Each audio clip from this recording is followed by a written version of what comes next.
ഇസ്ലാം, ആത്മീയത, നിർഭയത്വം, ഈ വിഷയത്തെ സംബന്ധിച്ച് പ്രത്യേകിച്ച് ഈ കാലഘട്ടത്തിൽ നിന്നുകൊണ്ട് എന്താണ് ഇസ്ലാം മുന്നോട്ട് വെക്കുന്ന ആശയാദർശങ്ങൾ എന്നുള്ളതിനെ കുറിച്ച്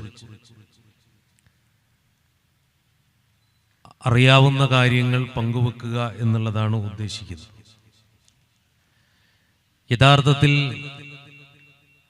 ഇസ്ലാം എന്ന പദം തന്നെ സമാധാനം, സുരക്ഷിതത്വം എന്ന ആശയത്തെ കുറിക്കുന്നതാണ്. എന്ന് പറഞ്ഞാൽ ഒരു വ്യക്തി ഇസ്ലാമിനെ സ്വീകരിക്കുന്നു എന്ന് പറയുന്നതിന്റെ അർത്ഥം ആ വ്യക്തിയിലൂടെ സമൂഹവും സാമൂഹിക അന്തരീക്ഷങ്ങളും സുരക്ഷിതത്വമാകുന്ന നിർദ്ദേശങ്ങൾ അവന്റെ സൃഷ്ടാവിൽ നിന്ന് സ്വീകരിക്കുന്നു എന്ന് ലളിതമായി നമുക്ക് മനസ്സിലാക്കാൻ കഴിയും. ഒരു സമാധാനമില്ലാത്ത ഇടത്ത്, അല്ലെങ്കിൽ സ്വസ്ഥത നശിക്കുന്ന ഇടത്ത് സ്വസ്ഥതയുണ്ടാക്കുക, സമാധാനമുണ്ടാക്കുക, അനീതിക്കിടത്ത് നീതി ഉണ്ടാവുക, അധർമ്മങ്ങൾ ഉണ്ടാവുന്നിടത്ത് ധർമ്മങ്ങൾ പുലരുക, ഇതാണ് ഇസ്ലാം എന്ന പദം കൊണ്ട് അർത്ഥമാക്കുന്നത്. അപ്പോൾ ഒരു സൃഷ്ടാവിൽ വിശ്വസിക്കുന്ന ഒരു മനുഷ്യൻ, അഥവാ ദൈവം നൽകിയിരിക്കുന്ന, മനുഷ്യന് നൽകിയിരിക്കുന്ന, സൃഷ്ടാവ് മനുഷ്യന് നൽകിയിരിക്കുന്ന ദൈവികമായ സന്ദേശങ്ങൾ, ആ സന്ദേശങ്ങളെ പരിചയപ്പെടുത്തുമ്പോൾ രണ്ട് രൂപത്തിൽ നമുക്കതിനെ മനസ്സിലാക്കാം. ഒന്ന്, നമുക്കതിനെ ഒരു പാർശ്വവൽക്കരിച്ച് ഒരു സമൂഹത്തെ, അല്ലെങ്കിൽ മുസ്ലിങ്ങൾ മാത്രമാണ് ശരി എന്ന് പറയുന്ന ഇസ്ലാം എന്ന അർത്ഥത്തിൽ വേണമെങ്കിൽ നമുക്ക് മനസ്സിലാക്കാം. എന്നാൽ ഇസ്ലാമിനെ പരിചയപ്പെടുത്തിയത്, അഥവാ ഈ പ്രപഞ്ചത്തെ സൃഷ്ടിച്ച് പരിപാലിക്കുന്ന സൃഷ്ടാവ് പടച്ച തമ്പുരാൻ അല്ലാഹു, ആ പടച്ച തമ്പുരാൻ ഇസ്ലാമിനെ പരിചയപ്പെടുത്തുന്നത്, ഇസ്ലാം എന്ന് പറയുന്നത് മാനവർക്കു വേണ്ടി അവതീർണമായിരിക്കുന്ന മോക്ഷത്തിന്റെ മാർഗം എന്ന അർത്ഥത്തിലാണ്. ആരുടെയും കുത്തകാവകാശമൊന്നും അവകാശപ്പെടാനില്ലാത്ത വിധം മതത്തെ കൃത്യമായി വിശദീകരിക്കപ്പെട്ടുകൊണ്ടാണ് പടച്ച തമ്പുരാൻ മതത്തെ പരിചയപ്പെടുത്തിയിരിക്കുന്നത്. എല്ലാ മനുഷ്യരെയും ഉൾക്കൊള്ളുന്ന ഒരു ദർശനം, അതിന് ഖുർആൻ ലോകത്ത് കഴിഞ്ഞുപോയ എല്ലാ മനുഷ്യരുടെയും, അല്ലെങ്കിൽ എല്ലാ സമൂഹത്തെയും ഉൾക്കൊണ്ടുകൊണ്ട് ഖുർആൻ മുന്നോട്ട് വെച്ചിരിക്കുന്ന ആശയങ്ങൾ നമുക്ക് വായിക്കുമ്പോൾ യാ അയ്യുഹന്നാസ് എന്ന് കാണാൻ കഴിയും. മനുഷ്യരെ എന്നാണ്. എത്ര തവണ? ഒന്നും രണ്ടും പ്രാവശ്യമല്ല. മനുഷ്യരെ നിങ്ങൾ ചിന്തിക്കുക, മനുഷ്യരെ നിങ്ങൾക്കിതാ ഒരു വേദഗ്രന്ഥം, മനുഷ്യരെ നിങ്ങൾ നീതിയുടെ വക്താക്കളാവുക, നിങ്ങൾ സമാധാനത്തിന്റെ വഴിയിലൂടെ നടക്കുക, നിങ്ങൾ നാട്ടിൽ കുഴപ്പമുണ്ടാക്കരുത്, നിങ്ങൾ ശുദ്ധമായ വാക്കുകൾ പറയുകയും ഭൂമിയിൽ കലാപമുണ്ടാക്കുകയും പ്രകൃതിയെയും അതേപോലെ തന്നെ തലമുറകളെയും നശിപ്പിക്കുന്ന പ്രവർത്തനങ്ങളിൽ ഏർപ്പെടരുത് എന്ന് വിശുദ്ധ ഖുർആനിൽ വളരെ വ്യക്തമായി 2-ാം അധ്യായം സൂറത്തുൽ ബഖറയിൽ അല്ലാഹു വിശദീകരിച്ചിട്ടുണ്ട്. എന്ന് പറഞ്ഞാൽ ഏതെങ്കിലും ഒരർത്ഥത്തിൽ ഒരു സമൂഹത്തെ തകർക്കാൻ വേണ്ടിയല്ല, ഏതെങ്കിലും ഒരു സമൂഹത്തിന്റെ തലമുറകളോട് യുദ്ധം പ്രഖ്യാപിക്കുവാനല്ല, ഏതെങ്കിലും ഒരു സമൂഹത്തിന്റെ സംസ്കാരത്തെ വെല്ലുവിളിക്കാനുമല്ല. പിന്നെ എന്തിനാണ് മനുഷ്യരെ എന്ന് ഖുർആൻ അഭിസംബോധന ചെയ്തത്? നിങ്ങളുടെ സൃഷ്ടാവിൽ നിന്നിതാ നിങ്ങൾക്ക് മഹിതമായൊരു സന്ദേശം. ഈ സന്ദേശം എന്തു പറയുന്നു? എന്താണ് മനുഷ്യരെ എന്ന് അഭിസംബോധന ചെയ്തുകൊണ്ട് ഈ പ്രപഞ്ചത്തിന്റെ സൃഷ്ടാവായ പടച്ച തമ്പുരാൻ അല്ലാഹു ലോകത്തെ മനുഷ്യരോട് പറഞ്ഞിരിക്കുന്നത്? അതാണ് ഏറ്റവും പ്രധാനമായി നാം പരിശോധിക്കപ്പെടേണ്ടത്. ഒരു മതത്തിന്റെ അടിസ്ഥാനം എന്ന് പറയുന്നത് അതാണ്, ഒരാശയമാണ്. ആ ആശയത്തിൽ നിന്നുകൊണ്ട് ഇസ്ലാം പറഞ്ഞു, എന്താ പറഞ്ഞത്? മനുഷ്യരെ നിങ്ങൾ ആരാധന നടത്തേണ്ടത് ആരെയാണ് എന്നാണ് ഒന്നാമതായിട്ട് പറഞ്ഞത്. അത്ഭുതങ്ങൾ കാണിക്കുന്ന ഒരു മനുഷ്യരെയൊന്നുമല്ല, അല്ലെങ്കിൽ ഇതാണ് ദൈവമാകാനുള്ള അടയാളം എന്ന് പറയലല്ല. ഇന്നത്തെ സമൂഹത്തിന് അതാണ് ഇഷ്ടം. അത്ഭുതങ്ങൾ കാണിക്കുക. അത്ഭുതങ്ങൾ കാണിക്കുന്നവർ ദിവ്യന്മാരാവുക. മഹാനായ പ്രവാചകനോട് മക്കയിലുണ്ടായിരുന്ന ആളുകൾ പറയുന്ന കുറച്ച് കാര്യങ്ങളുണ്ട്. കാലൂലൻ നുഅ്മിനു ലക ഹത്താ, വിശുദ്ധ ഖുർആൻ വിശദീകരിച്ച് പറയുന്നുണ്ട്. കാലൂലൻ നുഅ്മിനു ലക ഹത്താ തഫ്ജുറ ലനാ മിനൽ അർളി യംബൂഅ. ഒന്നാമത്തെ ഭാഗം അതായിരുന്നു. എന്താണ്? ഇതെന്തൊരു പ്രവാചകനാണ്? ആളുകൾ ചോദിച്ചു, എന്തൊരു പ്രവാചകനാണ്? പ്രവാചകൻ സല്ലല്ലാഹു അലൈഹി വസല്ലം ആ സമൂഹത്തോട് ഇസ്ലാമിനെ കുറിച്ച് പറയുമ്പോൾ ആ നാട്ടുകാർ ചോദിച്ചൊരു ചോദ്യം, ഞങ്ങൾ വിശ്വസിക്കുകയല്ല, നിങ്ങൾ ഒരു അരുവി പുറപ്പെടുവിക്കുക, നിങ്ങൾ ഒഴുകുന്ന ഒരു നദിയെ കൊണ്ടുപോവാ, ഞങ്ങൾ വിശ്വസിക്കാം. പ്രവാചകനോട് അവർ നിഷ്കളങ്കമായി പറയാ, നിങ്ങളൊരു അരുവിയെ കൊണ്ടുപോവാ. ഇതെന്ത് പ്രവാചകൻ? അങ്ങാടിയിലൂടെ നടക്കുന്നു, ജനങ്ങളുടെ പ്രശ്നങ്ങളിൽ ഇടപെടുന്നു, സാമൂഹിക വിഷയങ്ങളിൽ അഭിപ്രായം പറയുന്നു, സാംസ്കാരിക വിഷയങ്ങളിൽ ഇടപെടുന്നു, ധാർമ്മിക വിഷയങ്ങളിൽ ഇടപെടുന്നു. ഞങ്ങളുടെ ആത്മീയ നേതാവ് എന്ന് പറഞ്ഞാൽ അങ്ങനെയുള്ള ഒരാളൊന്നുമല്ല. ഞങ്ങളുടെ കാഴ്ചപ്പാടിലുള്ള ആത്മീയ നേതാവ് എന്ന് പറഞ്ഞാൽ ഇതിലൊന്നും ഇടപെടാതെ ജീവിക്കുന്ന ഒരു മനുഷ്യനായിരിക്കണം. അതുകൊണ്ട് അത്ഭുതങ്ങൾ കാണിക്കൂ, അത്ഭുതങ്ങൾ കാണിക്കൂ എന്ന് ആ സമൂഹം പ്രവാചകനോട് ആവശ്യപ്പെട്ടു. അവിടെയും നിർത്തിയില്ല. അല്ലെങ്കിൽ നിങ്ങൾ കൊണ്ടുപോവാ, ഒരു തോട്ടത്തെ കൊണ്ടുപോവാ, പ്രവാചകനോട് ആവശ്യപ്പെടുകയാണ്. വിശുദ്ധ ഖുർആനിലെ 19-ാം അധ്യായം സൂറത്ത് ഇസ്രായിൽ അള്ളാഹു വിശദീകരിച്ചു പറയാണ്, എന്തിന്റെയൊക്കെ തോട്ടങ്ങൾ? മിൻ നഖീൽ, ഒരു ഈത്തപ്പഴത്തിന്റെ തോട്ടം കൊണ്ടുപോവാ. വഇനബിൻ, അല്ലെങ്കിൽ ഒരു മുന്തിരിയുടെ തോട്ടം കൊണ്ടുപോവാ. ഒരു ഈത്തപ്പഴത്തിന്റെയോ ഒരു മുന്തിരിയുടെയോ തോട്ടം ഞങ്ങൾക്ക് കാണിച്ചാൽ ഞങ്ങൾ വിശ്വസിക്കാം. നോക്കൂ നിങ്ങൾ, പ്രവാചകനോട് മക്കയിൽ ഉണ്ടായിരുന്ന ആളുകൾ ആവശ്യപ്പെടുകയാണ്.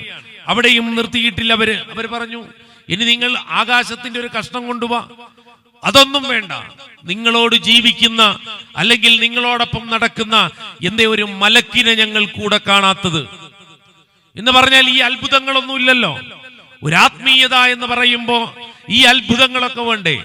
അത്ഭുതങ്ങളില്ലാത്ത മനുഷ്യനെ അല്ലെങ്കിൽ എങ്ങനെ ഞങ്ങൾ പ്രവാചകനായി അംഗീകരിക്കും? അല്ലെങ്കിൽ നിങ്ങൾ പറയുന്നത് ഒരു മതദർശനമാണ് എന്നെങ്ങനെ വിശ്വസിക്കും?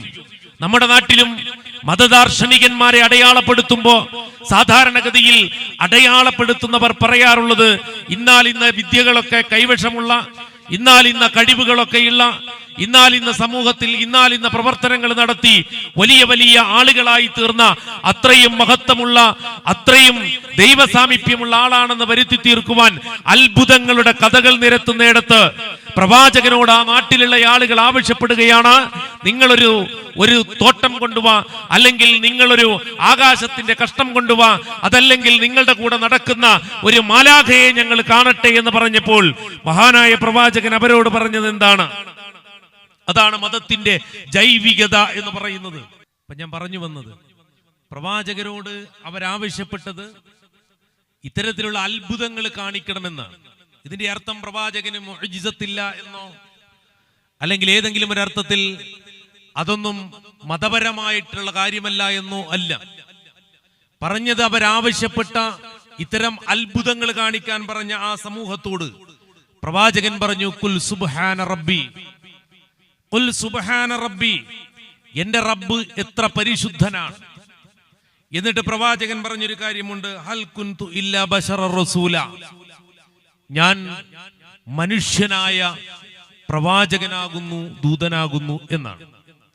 എന്ന് പറഞ്ഞാൽ ഏതെങ്കിലും ഒരർത്ഥത്തിൽ ഏതെങ്കിലും അത്ഭുതങ്ങൾ കാണിച്ചു കൊണ്ടുവരുന്ന ഒരു ദർശനത്തെയല്ല ഇസ്ലാം എന്ന് പറയുന്നത്. ഏതെങ്കിലും ഒരു ആളുടെ കീഴിൽ ഒരു ആൾക്കൂട്ടത്തെ സൃഷ്ടിച്ചെടുക്കുക എന്ന് പറയുന്നതുമല്ല ഇസ്ലാം എന്ന് പറയുന്നത്. തെളിമയോടെ വിശുദ്ധ ഖുർആൻ ലോകത്തിന്റെ മുന്നിൽ അവതരിപ്പിച്ചു കൊടുത്ത, പ്രവാചകന്മാരിലൂടെ ലോകം കേട്ട ദൈവത്തിന്റെ അർത്ഥപൂർണമായ സന്ദേശങ്ങളെ ഇസ്ലാം എന്ന് പറയുന്നു. അങ്ങനെ വരുമ്പോ എന്താണ് അതിലുണ്ടാകുന്ന വ്യത്യാസം എന്ന് പറയുന്നത്? ഈ ദർശനം സ്വീകരിക്കുമ്പോ ഏത് കാര്യം ചെയ്യുമ്പോഴും, അതാണ് ഒന്നാമത്തെ പ്രധാനപ്പെട്ട കാര്യം, ഏതൊരു കാര്യം ചെയ്യുമ്പോഴും അത് തെറ്റാണോ ശരിയാണോ എന്ന് ആലോചിക്കേണ്ടത് മതപ്രമാണത്തിന്റെ അല്ലെങ്കിൽ വിശ്വാസത്തിന്റെ ഭാഗമായിട്ടാണ് എന്ന് ഇസ്ലാം പഠിപ്പിക്കുന്നുണ്ട്. അഥവാ രക്ഷിതാവിന്റെ സന്ദേശം ഈ വിഷയത്തിൽ എന്താണ്, ആ കാര്യം കൃത്യമായി വിശദീകരിക്കുന്ന അല്ലെങ്കിൽ അത് പഠിക്കുവാൻ ബാധ്യതപ്പെട്ടവനായി വിശ്വാസി മാറുന്നു. അതിന്റെ അർത്ഥം എന്താ? ധാർമ്മികമായ ഒരു ജീവിതമാണ് യഥാർത്ഥത്തിൽ മതവിശ്വാസം മനുഷ്യന് നൽകുന്ന ഏറ്റവും വലിയ സന്ദേശം എന്ന് പറയുന്നത്, സമൂഹത്തിന് നൽകുന്ന പാഠം എന്ന് പറയുന്നത്. രണ്ടാമത്തത്, തന്റെ രക്ഷിതാവ് എന്തൊക്കെ നിരോധിക്കുന്നുവോ അതൊക്കെ ഈ ലോകത്ത് എനിക്ക് ഉപയോഗിക്കുവാൻ പാടില്ല എന്നുള്ള ബോധം ആ മനുഷ്യനിൽ ഉണ്ടാവുന്നു എന്നുള്ളതാണ്. ഇനി ഏതാണോ അനുവദിക്കപ്പെട്ടത് ആ അനുവദിക്കപ്പെട്ടത് പരിധിക്കുള്ളിൽ നിന്നുകൊണ്ടല്ലാതെ എടുത്തുപയോഗിക്കുവാനും അത് ഉപയോഗിക്കുമ്പോൾ അത് മറ്റൊരാൾക്ക് കൂടെ പരിഗണിക്കപ്പെടേണ്ടതാണ് എന്നുള്ള ബോധ്യവും മതം മനുഷ്യന് നൽകുന്നു. എത്ര സുന്ദരമായ ഒരു ദാർശനികതയാണ്. അങ്ങനെ ഓരോ കാര്യങ്ങളെ കുറിച്ചും പറയുന്നു. സമർപ്പിക്കുന്നതിലൂടെ അരക്ഷിതാവസ്ഥ ഇല്ലാതെയാകുന്നു. ദൈവത്തിന് സമർപ്പിക്കുക. എന്താ ദൈവത്തിന് സമർപ്പിക്കുക എന്ന് പറഞ്ഞാൽ? അല്ലേ, നോക്കൂ നിങ്ങൾ, അറേബ്യയുടെ അല്ലെങ്കിൽ ലോകത്ത് അന്ധവിശ്വാസങ്ങൾ, അനാചാരങ്ങൾ ഉടലെടുത്ത് മനുഷ്യരെ ചൂഷണം ചെയ്ത സമൂഹത്തിന്റെ ചിത്രങ്ങൾ എടുത്ത് നമ്മൾ പരിശോധിച്ചാൽ നമുക്ക് കാണാൻ കഴിയും, ഇന്നും കാണാൻ കഴിയും, വർത്തമാനകാലത്ത് കാണാൻ കഴിയും. നിങ്ങൾ കഴിഞ്ഞ ദിവസത്തെ പത്രത്തിൽ വായിച്ചില്ലേ? എന്താ വായിച്ചത്?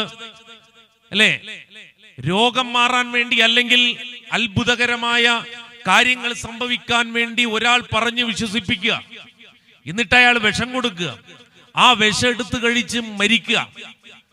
കാസർഗോഡ് ജില്ലയിൽ കഴിഞ്ഞ 2 ആഴ്ച മുമ്പുണ്ടായ സംഭവം എന്താ? മതത്തിന്റെ പേരിൽ, മതവിശ്വാസത്തിന്റെ പേരിൽ അസാന്നിധ്യത്തെ അല്ലെങ്കിൽ ഏതോ ഒരു അത്ഭുതകരമായ ഒരു കഴിവ് ആവർത്തിക്കപ്പെടാൻ വേണ്ടി ചില സൃഷ്ടാവിന്റെ അദൃശ്യ സൃഷ്ടികളെ കീഴ്പ്പെടുത്തുവാൻ കഴിവുണ്ട് എന്ന് വാദിച്ച് കോടാനുകോടി രൂപകൾ തട്ടിയെടുത്ത ചരിത്രം, കഥകൾ, വാർത്തകൾ നമ്മുടെ മുന്നിൽ വായിക്കപ്പെടുന്നു. ഇത് നമ്മൾ കാണുകയാണ്. നിങ്ങൾ ആലോചിച്ചു, അരക്ഷിതാവസ്ഥ സൃഷ്ടിക്കപ്പെടുക വിശ്വാസത്തിൽ. എന്നാൽ ഇസ്ലാം ലോകത്തിന്റെ മുന്നിൽ സമർപ്പിക്കുന്ന അരക്ഷിതാവസ്ഥയില്ലാത്ത സമർപ്പണത്തിന്റെ, നിർഭയത്വത്തിന്റെ മനോഹരമായ സന്ദേശം. അതാണ് ലാ ഇലാഹ ഇല്ലല്ലാഹ്. ലളിതമായി പറഞ്ഞാൽ ലാ ഇലാഹ ഇല്ലല്ലാഹ്. എന്താ ലാ ഇലാഹ ഇല്ലല്ലാഹയുടെ അർത്ഥം? ആരാധ്യനായ ഏകനായ സട്ടാവ് മാത്രമാണ് ആരാധ്യൻ, മറ്റെല്ലാം മറ്റൊരു സട്ടാവും അല്ലെ മറ്റൊരു ആരാധ്യനുമില്ല എന്ന് പ്രഖ്യാപിക്കലാണ്. ഏകനായ സട്ടാവിനെ മാത്രം ആരാധിക്കണം, അഥവാ ദൈവത്തെ ആരാധിക്കണം, ഈ പ്രപഞ്ചത്തിന്റെ സട്ടാവിനെ ആരാധിക്കണം. ആ പ്രപഞ്ച സട്ടാവ് അല്ലാഹു എന്ന് വിശുദ്ധ ഖുർആൻ പരിചയപ്പെടുത്തിയിരിക്കുന്നു. പൂർവസൂരികളായ പ്രവാചകന്മാരും വേദഗ്രന്ഥങ്ങളും എല്ലാം പരിചയപ്പെടുത്തിയിരിക്കുന്ന ഈ പ്രപഞ്ചത്തിന്റെ സട്ടാവ് ഒരു കാലത്തിന്റെ നിർമ്മാതാവല്ല, ഒരു ഭാഷയുടെ രചയിതാവല്ല, ഒരു കഥയുടെ രചയിതാവല്ല, കേവലമാകുന്ന ഏതെങ്കിലും ഒരു പ്രദേശത്തെ രൂപപ്പെടുത്തിയെടുത്ത ഒരു ശില്പിയുമല്ല. ഈ മഹാപ്രപഞ്ചത്തെ രൂപപ്പെടുത്തിയിരിക്കുന്ന, ഈ പ്രപഞ്ചത്തിലെ എല്ലാറ്റിനെയും സൃഷ്ടിച്ച് പരിപാലിച്ചു കൊണ്ടിരിക്കുന്ന, സർവ്വതിനെയും നിയന്ത്രിക്കുന്ന, എല്ലാറ്റിനെയും കണ്ടറിയുന്ന, എല്ലായ്പ്പോഴും നിരീക്ഷിച്ചു കൊണ്ടിരിക്കുന്ന ഈ ലോകത്തിന്റെ സട്ടാവ്, മാനവരുടെ സട്ടാവ്, ഏകനായ സട്ടാവ് വിശുദ്ധ ഖുർആൻ പരിചയപ്പെടുത്തി. ഇലാഹുക്കും ഇലാഹും വാഹിദ്, നിങ്ങൾക്കും നമുക്കും ഒരൊറ്റ ആരാധ്യൻ, നമ്മൾ ഒരൊറ്റ സമുദായം എന്ന് പരിചയപ്പെടുത്തിയ മനോഹരമായ ദാർശനികത. അതാണ് അരക്ഷിതാവസ്ഥയില്ലാത്ത ദർശനം എന്ന് ഇസ്ലാമിനെ പരിചയപ്പെടുത്താൻ കാരണം. എത്ര സുന്ദരമായി പരിചയപ്പെടുത്തുന്നു. സമർപ്പണമാണ് വേണ്ടത്. വിശ്വാസത്തിന്റെ പേരിൽ പല തരത്തിലുള്ള കാര്യങ്ങൾ മതവിശ്വാസത്തിന്റെ പേരിൽ നടക്കുന്നില്ലേ? എത്രയെത്ര ഉദാഹരണങ്ങൾ കാണാം. ഇവിടെ ഖുർആൻ ദൈവത്തെ പരിചയപ്പെടുത്തി, അള്ളാഹുവിനെ പരിചയപ്പെടുത്തി. എങ്ങനെയാ പരിചയപ്പെടുത്തിയത്? ഒന്ന്, ഈ നിങ്ങളുടെ സട്ടാവിനെ നിങ്ങൾ അറിയുക എന്നാണ് ഖുർആൻ പറഞ്ഞത്. നിങ്ങൾ അറിഞ്ഞു മനസ്സിലാക്കണമെന്ന് ഖുർആൻ പറഞ്ഞു. ലളിതമായി ഖുർആൻ പരിചയപ്പെടുത്തി. ഖുൽ ഹുവല്ലാഹു അഹദ് അല്ലാഹു സമദ് ലം യലിദ് വലം യൂലദ് വലം യകുൽ ലഹു കുഫുവൻ അഹദ്. എന്താണ് ഖുർആൻ പറഞ്ഞ ഏറ്റവും ലളിത സുന്ദരമായി ആരാണ് സട്ടാവ്? ഖുർആൻ പറഞ്ഞു അവൻ ഏകനാകുന്നു എന്ന്. അവൻ ആരെയും ആശ്രയിക്കാത്തവനാണ്. എല്ലാവരും ദൈവത്തെ, അള്ളാഹുവിനെ, സട്ടാവിനെ ആശ്രയിക്കുന്നു. ആരുടെയും മകനുമല്ല, പിതാവുമല്ല, സമന്മാരായി ലോകത്താരുമില്ല എന്ന് പറഞ്ഞാൽ ഒരു കാലത്ത് ജീവിച്ച പ്രവാചകന് ദൈവമാകാൻ കഴിയില്ല. ഒരു കാലത്ത് ജീവിച്ച ഏതെങ്കിലും ഋഷിവര്യന്മാർക്ക് ദൈവമാകാൻ കഴിയില്ല. ഏതെങ്കിലും സന്യാസിമാർക്ക് ദൈവമാകാൻ കഴിയില്ല. ഒരു കാലത്ത് ജീവിച്ച് മരിച്ചുപോയ ഒരൊറ്റ മനുഷ്യനും, അത് പ്രവാചകനാവട്ടെ, സന്യാസിയാവട്ടെ, ഔലിയാക്കളാവട്ടെ, ഇനി ഏതേത് തലമുറകളിൽ ഏതേത് സ്ഥാനമലങ്കരിച്ച മഹാരഥന്മാരാവട്ടെ, അവരൊന്നും ദൈവമാവുകയില്ല. അതാണ് ഖുർആൻ പറഞ്ഞത്. എന്ന് പറഞ്ഞാൽ അവന് സമന്മാരായി ലോകത്താരുമില്ല. ലോകത്തുള്ളതെല്ലാം പടച്ചവന്റെ സൃഷ്ടികളാണ്. അതുകൊണ്ട് ഒരു മനുഷ്യന്റെ അഭയതേട്ടങ്ങൾ, പ്രാർത്ഥനകൾ, സമർപ്പണങ്ങൾ സർവവും ഈ ലോകത്തിന്റെ സട്ടാവിലേക്ക് മാത്രമായിരിക്കണം എന്ന് ഇസ്ലാം പഠിപ്പിച്ചു. എന്ന് പറഞ്ഞാൽ അന്ധവിശ്വാസത്തിന് യാതൊരു വഴിയുമില്ലാതെ അടച്ചു കളഞ്ഞു. എല്ലാ പ്രവാചകന്മാരും ഇത് പ്രബോധനം ചെയ്തു. വിശുദ്ധ ഖുർആൻ ഈ കാര്യം ആവർത്തിച്ച് പഠിപ്പിച്ചു. വമൻ വജ്ഹു ഇലല്ലാഹ്, ഇങ്ങനെ ആരെങ്കിലും തന്റെ മുഖത്തെ സട്ടാവിലേക്ക് സമർപ്പിക്കുന്നുവെങ്കിൽ വഹുവ മുഹ്സിൻ, അവനാണ് ഏറ്റവും നല്ലവൻ. എങ്ങനെ സമർപ്പിക്കുന്നുവെങ്കിൽ അരക്ഷിതാവസ്ഥയില്ലാതെ സട്ടാവ് പറഞ്ഞിരിക്കുന്ന എല്ലാ കാര്യങ്ങളും എന്റെ ജീവിതത്തിന് അനിവാര്യമാണെന്ന് ധരിച്ച് സട്ടാവിന്റെ കൽപ്പനയ്ക്ക് വിധേയമായി ഏകനായ സട്ടാവിനെ ആരാധിച്ചു പ്രാർത്ഥിച്ച് അവനിലേക്ക് സമ്പൂർണമായി സമർപ്പിക്കുന്നുവെങ്കിൽ അവന് പറയുന്ന പേരാണ് വഹുവ മുഹ്സിൻ. ഫഖദ് ഇസ്തംസക ബിൽ ഉർവത്തിൽ വുസ്ഖാ വഇലല്ലാഹി ആഖിബത്തുൽ ഉമൂർ. വിശുദ്ധ ഖുർആൻ വിശദീകരിക്കുകയാണ്. അതാണ് ദൃഢമായ കയർ, അതാണ് ഉറപ്പുള്ള മാർഗം. ഖുർആൻ പറഞ്ഞു, ഏതു മാർഗം? മനുഷ്യൻ സ്വീകരിക്കേണ്ട ഉറപ്പുള്ള മാർഗം ലോകത്ത് ഏകനായ സട്ടാവിനെ മനുഷ്യൻ ആരാധിക്കുക എന്നുള്ളതാണ്, ആ സട്ടാവിന് സമർപ്പിക്കുക എന്നുള്ളതാണ് എന്ന് വിശുദ്ധ ഖുർആൻ വിശദീകരിച്ചു. വല്ലാഹു യദ്ഉ ഇലാ ദാരിസ്സലാം, ശാന്തിയുടെ ഭവനത്തിലേക്ക് പടച്ച തമ്പുരാൻ നമ്മെ ക്ഷണിക്കുന്നു. എത്ര മനോഹരമായി വിശ്വാസത്തെ വിശുദ്ധ ഖുർആൻ വിശദീകരിച്ചു, എന്നിട്ട് പഠിപ്പിച്ചു കൊടുത്തു. അല്ലാത്ത പക്ഷം വരുന്നത് എന്താണ്? ഞാൻ നേരത്തെ പറഞ്ഞ പോലെ അത്ഭുത കഥകളിൽ വിശ്വസിക്കാൻ മനുഷ്യർ തുടങ്ങിയാൽ, കേവലം അമാനുഷികതകൾ മാത്രമാണ് മതത്തിന്റെ ഐഡന്റിറ്റി എന്ന് പറയാൻ തുടങ്ങിയാൽ ജൈവികമായി ജീവിക്കാൻ മനുഷ്യന് കഴിയില്ലല്ലോ. അതുകൊണ്ട് മഹാനായ പ്രവാചകൻ ആ ലോകത്തോട് ആദ്യം പ്രഖ്യാപിച്ചപ്പം, ഇതാ എന്റെ കയ്യിൽ എന്തൊക്കെയോ അത്ഭുതങ്ങൾ ഉണ്ടെന്നല്ല. സഫയുടെ മുകളിൽ പ്രവാചകൻ കയറി ചെന്ന് ഇറായിൽ നിന്ന് കേട്ട ആ പൊൻവെളിച്ചം ലോകത്തോട് വിളിച്ചു പറയുമ്പോ ആദ്യം ഭയം കൊണ്ട് ഓടിയെത്തിയ തന്റെ പ്രിയപ്പെട്ട വീട്ടിലെ പ്രിയതമയോട് പുതപ്പിട്ട് മൂടു ഖദീജ, ചേർത്തൊന്നണയ്ക്കൂ ഖദീജ, വിറയ്ക്കുന്നു മേനി എന്ന് പറഞ്ഞ് ഖദീജയോട് ചേർത്തു പിടിക്കാൻ പറഞ്ഞ് തലോടല് ആവശ്യപ്പെട്ട പ്രവാചകനോട് ഭാര്യയായ ഖദീജ റളിയല്ലാഹു അൻഹ പറഞ്ഞ കാര്യങ്ങൾ ശ്രദ്ധിച്ചു നോക്കൂ നിങ്ങൾ. എത്ര ജൈവിക ബോധത്തോടെയാണ്. അങ്ങയെ അള്ളാഹു കൈവിടില്ല, അങ്ങ് പാവപ്പെട്ട മനുഷ്യരെ സഹായിക്കുന്നു, അങ്ങ് അനാഥരോടൊപ്പമാണ്, അങ്ങ് വിധവകളോടൊപ്പമാണ്. ഇന്നാട്ടിൽ ഈ 40 കൊല്ലം ജീവിച്ചപ്പോഴും എല്ലാവരും ഒരൊറ്റ പേരിൽ മാത്രം അങ്ങയെ വിളിച്ചു, അൽ അമീൻ എന്നാണ്. അതുകൊണ്ട് ഇതൊരു ദൗത്യത്തിന്റെ തുടക്കമായിരിക്കാം. ആ ദൗത്യത്തിന്റെ തുടക്കത്തെയും ശക്തമായി ഏറ്റെടുക്കണം എന്ന് സാധാരണ പോലെ ഒരു മനുഷ്യനുണ്ടാവുന്ന അനുഭവങ്ങളിൽ നിന്ന് മഹാനായ പ്രവാചകൻ സല്ലല്ലാഹു അലൈഹി വസല്ലമയോട് പ്രിയതമ പറയുന്നു. പരസ്യമായി പ്രഖ്യാപനത്തിന് വേണ്ടി അള്ളാഹുവിന്റെ അനുമതി ലഭിച്ചപ്പോ മഹാനായ പ്രവാചകൻ സഫയുടെ മുകളിലേക്ക് കയറി ചെല്ലുമ്പോ അവിടെ അത്ഭുതങ്ങൾ കാണിച്ചു. ഖുറൈശികളെ, ഞാൻ പ്രവാചകനാണെന്നുള്ളതിന്റെ തെളിവിതാണ് എന്ന് പറഞ്ഞ് അത്ഭുതങ്ങൾ കാണിച്ച് കണ്ണഞ്ചിപ്പിക്കുന്ന ഏതെങ്കിലും അത്ഭുതങ്ങളിലൂടെ അനുയായി വൃന്ദങ്ങളെ സൃഷ്ടിച്ച് കേവലം ചിന്തയും ബോധ്യവും ഇല്ലാതെ എപ്പോഴും എന്നെ കാണുമ്പോൾ വണങ്ങുന്ന ഒരു കൂട്ടത്തെ സൃഷ്ടിച്ചെടുക്കണം എന്നല്ല പ്രവാചകൻ സഫയുടെ മുകളിൽ നിന്ന് പ്രഖ്യാപിച്ചത്. പകരം മഹാനായ പ്രവാചകൻ ആ സമൂഹത്തോട് പറഞ്ഞു, മനുഷ്യരെ, ഈ കുന്നിനപ്പുറത്തൊരു സൈന്യം നിങ്ങൾ ആക്രമിക്കാൻ വരുന്നെന്ന് ഞാൻ പറഞ്ഞാൽ നിങ്ങളുടെ പ്രതികരണം, ഞങ്ങളത് വിശ്വസിക്കും. എന്നാൽ ഇതുപോലെ ഞാൻ നിങ്ങളോടൊരു കാര്യം പറയുന്നു. എന്താണ്? ഈ പ്രപഞ്ചത്തെ സൃഷ്ടിച്ച് പരിപാലിക്കുന്ന സട്ടാവായ പടച്ച തമ്പുരാനെ മാത്രമാണ് ആരാധിക്കേണ്ടത് എന്നും സൃഷ്ടികളെ വിട്ട് സട്ടാവിന്റെ വഴിയിലേക്ക് വരണമെന്നും മതത്തിന്റെ പേരിൽ ഉയർന്നു വന്നിരിക്കുന്ന എല്ലാ ജാതീയതയും തച്ചുടച്ച് മനുഷ്യർ ഏകോദര സഹോദരങ്ങളായി ജീവിക്കുന്ന സുന്ദരമായ ഒരു ആശയത്തിലേക്ക് വരണമെന്നും വിശുദ്ധ ഖുർആനിന്റെ ആശയങ്ങൾ ഒരു സമൂഹത്തിന് പഠിപ്പിച്ചു കൊടുത്തപ്പോൾ ആ സമൂഹത്തിന്റെ പ്രതികരണം എന്തായിരുന്നു? വലിയ സന്തോഷത്തോടെ സ്വീകരിച്ചു അവർ? ഇല്ല, അവരാക്രമിച്ചു, അവര് ആക്രോശിച്ചു. താങ്കൾക്ക് നാശമുണ്ടാവട്ടെ. ഇത് പറയാനാണോ ഈ സമയത്ത് ഞങ്ങൾ ഒരുമിച്ച് കൂട്ടിയത്? ഞങ്ങളുടെ സ്വത്തുക്കളിൽ, ഞങ്ങളുടെ അധികാരങ്ങളിൽ, ഞങ്ങളുടെ എല്ലാ കാര്യങ്ങളിലും ഈ പറയപ്പെട്ടവരെ കൂടെ ചേർത്ത് പിടിക്കണമെന്നോ? അവരുടെ മനസ്സിലേക്ക് ഓർമ്മയിലെത്തിയ അനേകായിരം മുഖങ്ങളുണ്ട്. ആ മുഖങ്ങളിൽ അരികുവൽക്കരണത്തിലൂടെ സാമൂഹികതയുടെ അംശം പോലും തൊട്ടു തീണ്ടാൻ അനുവദിക്കപ്പെടാത്ത അടിമകളുണ്ട്. അങ്ങനെയുള്ള ഒരുപാട് മനുഷ്യർ സമ്പത്തിന്റെ പേരിൽ, നിറത്തിന്റെ പേരിൽ, ഭാഷയുടെ പേരിൽ, നാടിന്റെ പേരിൽ മാറ്റി നിർത്തപ്പെട്ട ഒരു ജനത. ആ ജനതയെ ഒക്കെ ചേർത്തു പിടിക്കണമെന്നാണോ താങ്കൾ പറയുന്നത്? ഈ വിശ്വാസം വരുന്നതിലൂടെ സംഭവിക്കുന്നതാണ്. പിന്നെ ഒരു ജാതീയതയുമില്ല.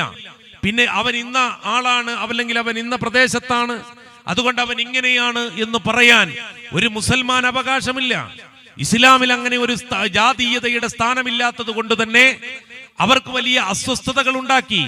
അവർ അന്ന് വരെ അധികാരം വാണിരുന്ന പലതും നഷ്ടപ്പെടുമെന്നവർ ഭയപ്പെട്ടു. ആ സമയത്ത് അവരെന്താ പറഞ്ഞത്? മഹാനായ പ്രവാചകനോട് പറഞ്ഞ വാക്കെന്താ? നിങ്ങൾക്ക് നാശമുണ്ടാവട്ടെ എന്നാണ്. എന്താ കാര്യം? ഇത് പറയാൻ ഞങ്ങളെ ഇവിടെ വിളിച്ചു കൂട്ടണോ? ഇത് പറയാൻ ഞങ്ങളെ ഇവിടെ വിളിച്ചു കൂട്ടണോ? ഇതായിരുന്നു ആ സമൂഹത്തിന്റെ പ്രതികരണമെങ്കിൽ മഹാനായ പ്രവാചകൻ റസൂൽ കരീം സല്ലല്ലാഹു അലൈഹി വസല്ലം നിരന്തരം ആ സമൂഹത്തെ ലാ ഇലാഹ ഇല്ലല്ലാഹ് എന്ന കലിമത്തു തൗഹീദിലേക്ക് ക്ഷണിച്ചപ്പോ ഒരുപാട് അന്ധവിശ്വാസങ്ങൾ അവിടെ ഉണ്ടായി. ആ അന്ധവിശ്വാസങ്ങളെയൊക്കെ എതിർത്തു. എന്തൊക്കെയായിരുന്നു? എങ്ങനെയാ എതിർത്തത്? പ്രമാണബദ്ധിതമായി ചോദ്യങ്ങൾ ഉയർത്തി ഖുർആൻ. ഇസ്ലാമിന്റെ ഏറ്റവും മനോഹരമായ, ഇസ്ലാം മുന്നോട്ട് വെച്ചിരിക്കുന്ന ഏറ്റവും പ്രധാനപ്പെട്ട ആശയങ്ങളിൽ ഒന്നതാണ് ഇത്. നിങ്ങൾ ചിന്തിക്കണം എന്നുള്ളതാണ്. നിങ്ങൾ ചിന്തിക്കണം എന്ന് ആവർത്തിച്ചാവർത്തിച്ചു പറയുന്ന ഒരു ഗ്രന്ഥം, അതാണ് വിശുദ്ധ ഖുർആൻ. മനുഷ്യരോട് പറഞ്ഞു, വിശ്വാസത്തിന്റെ പേരിൽ ചിന്തിക്കരുത് എന്നല്ല, നിങ്ങൾ ചോദിക്കരുത് എന്നല്ല, നിങ്ങൾ ചിന്തിക്കണം, നിങ്ങൾ ആലോചിക്കണം, നിങ്ങൾ ബുദ്ധി ഉപയോഗിക്കണം എന്ന് നിരന്തരമായി ഒരു സമൂഹത്തെ ബോധ്യപ്പെടുത്തി കൊടുത്തു ഖുർആൻ. എന്നിട്ട് അവരോട് ചിന്തിക്കുവാൻ പറഞ്ഞു, അവരോട് ആലോചിക്കുവാൻ പറഞ്ഞു. ചിന്തിച്ചവർ, ആലോചിച്ചവർ പെട്ടെന്ന് തന്നെ പ്രവാചകന്റെ കൂടെ എത്തിച്ചേർന്നു. ചിന്തിച്ചിട്ടും അധികാരങ്ങൾ നഷ്ടമാകുമെന്ന് ഭയപ്പെട്ടവർ, സത്യമാണെന്ന് ബോധ്യപ്പെട്ടിട്ടും സ്ഥാനമാനങ്ങൾ പോകുമെന്ന് ധരിച്ചവർ, ഞങ്ങൾക്ക് ഒരിക്കലും ഉൾക്കൊള്ളാൻ കഴിയാത്ത ഈ ഒരു സാമൂഹിക വ്യവസ്ഥിതിയോട് പൊരുത്തപ്പെടാൻ കഴിയില്ലെന്ന് വിചാരിച്ചവർ അപ്പുറത്ത് തന്നെ നിന്നു. ഈ രണ്ടവസ്ഥ മക്കയിൽ നമുക്ക് കാണാൻ കഴിയും.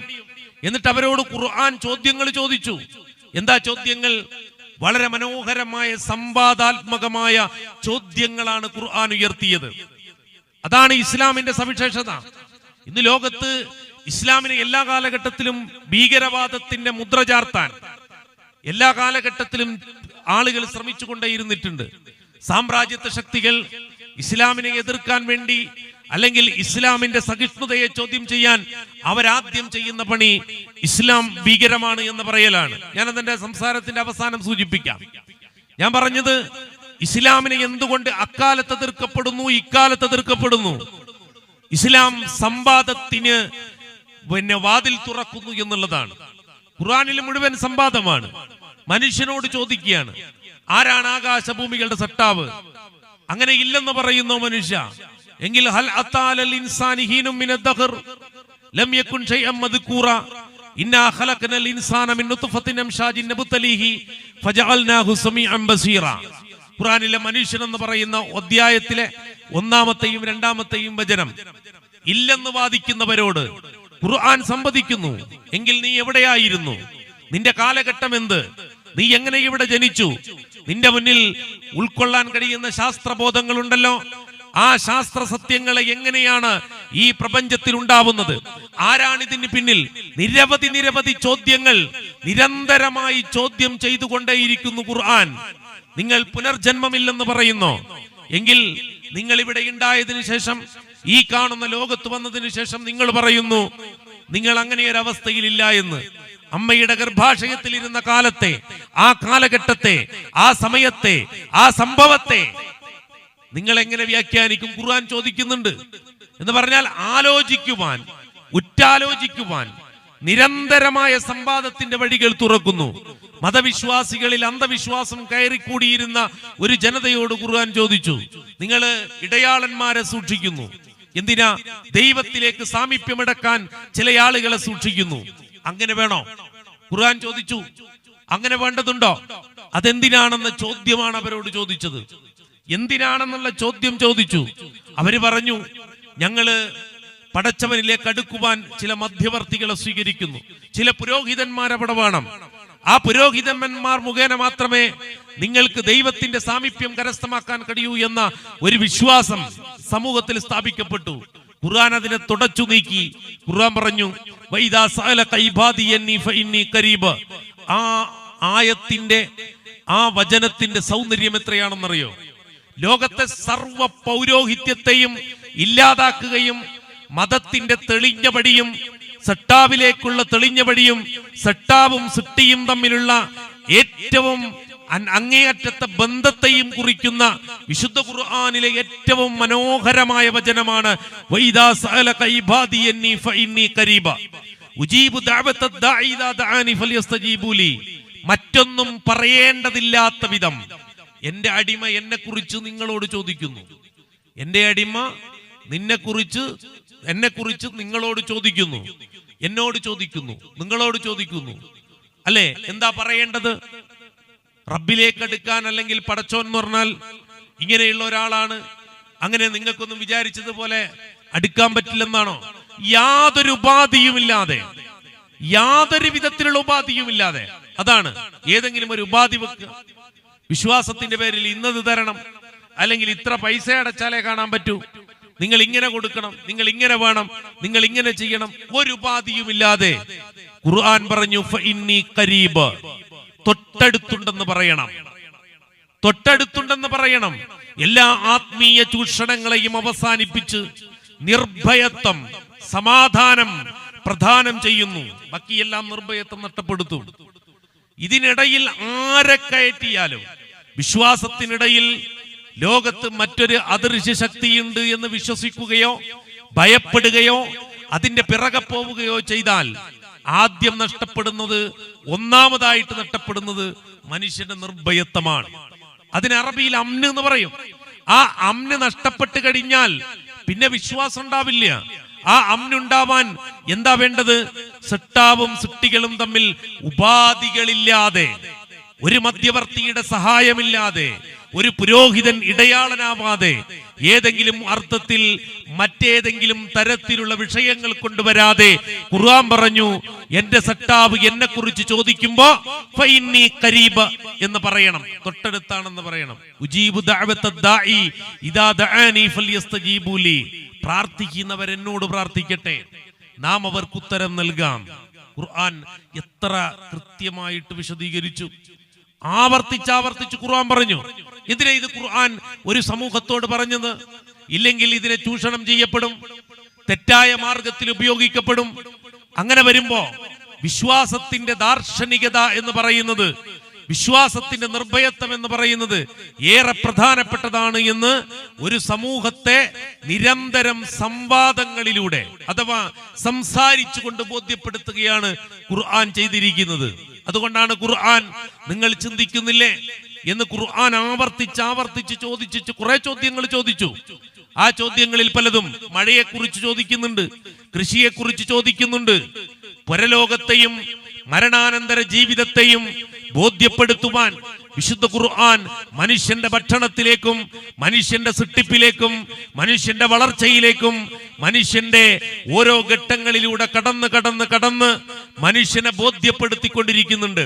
ഇനി നിങ്ങൾ നോക്കൂ, അന്ത്യനാളിനെ കുറിച്ച് ബോധ്യപ്പെടുത്താൻ വിശുദ്ധ ഖുർആൻ പ്രാപഞ്ചിക സത്യങ്ങളിലേക്ക് നാം ഉപയോഗിച്ചു കൊണ്ടിരിക്കുന്ന, നാം നിരന്തരം കണ്ടുകൊണ്ടിരിക്കുന്ന വ്യവസ്ഥിതികളിലേക്ക് വിരൽ ചൂണ്ടിയിട്ട് ഖുർആൻ ചോദിച്ചു, അമ്മയതസാഅലൂൻ അനിന്നബഇൽ അളീം അല്ലദീ ഹും ഫീഹി മുഖ്തലിഫൂൻ കല്ലാ സയഅലമൂൻ സുമ്മ കല്ലാ സയഅലമൂൻ. നിങ്ങൾ എന്തിനെ കുറിച്ച് ചോദിക്കുന്നു, എന്തിനെ കുറിച്ച് സംവദിക്കുന്നു, ആ സംവദിക്കുന്നതിലേക്ക് അത് സംഭവിക്കാൻ ഉറപ്പായും നിങ്ങൾ അറിയും എന്ന് പറഞ്ഞതിനു ശേഷം ഖുർആൻ വിശദീകരിച്ചത് അലം നജ്അലിൽ അർള മിഹാദ വൽ ജിബാല ഔതാദ വഖലഖനാകും അസ്വാജ വജഅൽനാ നൗമകും സുബാത. രാത്രിയിലെ ഉറക്കത്തെക്കുറിച്ച്, പർവ്വതത്തെ ആണിയാക്കിയതിനെ കുറിച്ച്, ഇണകളായി സൃഷ്ടിച്ചതിനെ കുറിച്ച്, ഇങ്ങനെ പ്രാപഞ്ചികമായി നാം നിത്യേന അനുഭവിച്ചു കൊണ്ടിരിക്കുന്ന ഓരോ വിഷയത്തിലേക്ക് വിരൽ ചൂണ്ടിയിട്ട് ഈ പ്രപഞ്ചത്തിന്റെ വ്യവസ്ഥിതിയെയും സൃഷ്ടിപ്പിനെയും അതിന്റെ അവസാനത്തെയും അവസാനത്തിനു ശേഷം ഇവിടെ നടക്കാൻ പോകുന്നതും അതിനുശേഷം അക്രമികളായ ആളുകൾക്ക് വരാനിരിക്കുന്ന ശിക്ഷയെക്കുറിച്ചും അങ്ങനെ മനുഷ്യന്റെ ചിന്തയിലേക്ക് വെളിച്ചം വിതറിക്കൊണ്ടാണ് വിശുദ്ധ ഖുർആൻ മുന്നോട്ട് പോകുന്നത്, ഇസ്ലാം മുന്നോട്ട് പോകുന്നത്. എന്ന് പറഞ്ഞാൽ സംവാദം നടത്തുക, ആശയപരമായി ഒരു സമൂഹത്തോട് നിരന്തരം ഇടപെടുക. പ്രവാചകൻ സല്ലല്ലാഹു അലൈഹി വസല്ലം ഒരു സമൂഹത്തിൽ നടത്തിയത് അതായിരുന്നു.